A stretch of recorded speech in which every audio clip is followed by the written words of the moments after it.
નમસ્કાર મિત્રો, ચૂંટણી કાર્ડ કેવી રીતે ડાઉનલોડ કરી શકાય, ફોર્મ નંબર 6, 7, 8 કેવી રીતે ઓનલાઈન ભરી શકાય અને અન્ય માહિતી જાણીએ.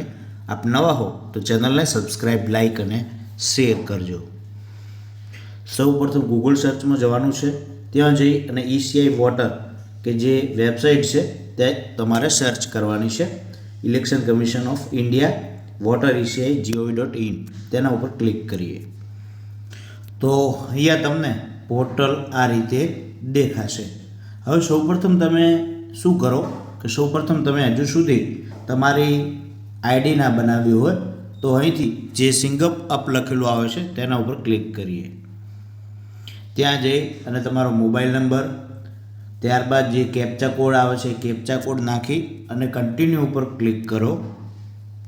ત્યારબાદ ફૂલ નામ, લાસ્ટ નામ નાખી અને રિક્વેસ્ટ OTP ઉપર ક્લિક કરો અને વેરીફાઈ કરી નાખો.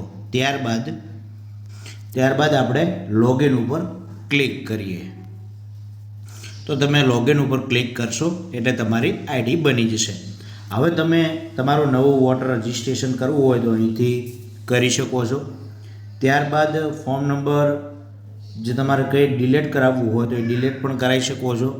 ત્યારબાદ કોઈ પણ પ્રકારનું કરેક્શન, મોબાઈલ નંબર કે અન્ય નામ સુધારો તો આપ અહીંથી કરાવી શકો છો. ત્યારબાદ તમારે જો ડાઉનલોડ કરવું હોય તમારું ચૂંટણી કાર્ડ તો અહીંયા એક ઓપ્શન આવશે ઈ-પિક ડાઉનલોડ, તેના ઉપર ક્લિક કરો તો ત્યાંથી તમે તમારું એ માહિતી નાખીને ઈ-પિક પણ ડાઉનલોડ કરી શકશો. ત્યારબાદ તમારું નામ પણ અહીં SIRમાં સર્ચ કરી શકો છો 2002ની યાદીમાં. તો તમારું લોગિન આઈડી કરશો તો તમને વધુ સરળતા રહેશે. આગળ જોઈએ કે ઈ-પિક ડાઉનલોડ કેવી રીતે કરી શકાય. તો આપણે તેના ઉપર ક્લિક કરીએ. અહીં તમારું ઈ-પિક નંબર નાખો, રાજ્ય સ્ટેટ કરો અને સર્ચ કરશો એટલે નીચે આવી જશે. તો આ રીતે તમે કરી શકશો. ત્યારબાદ કોઈ નવા વોટર છે અને રજિસ્ટ્રેશન કરવાનું છે તો ફોર્મ નંબર 6 કરી તો એ તમામ માહિતી તમે વિગતો ભરી અને આગળની પ્રોસેસ કરી શકો છો. તો આ ખૂબ સારી વેબસાઇટ છે, પોર્ટલ છે voters.eci.gov.in, તેનો ઉપયોગ કરતા તમે થઈ જાઓ. થેન્ક યુ, આભાર.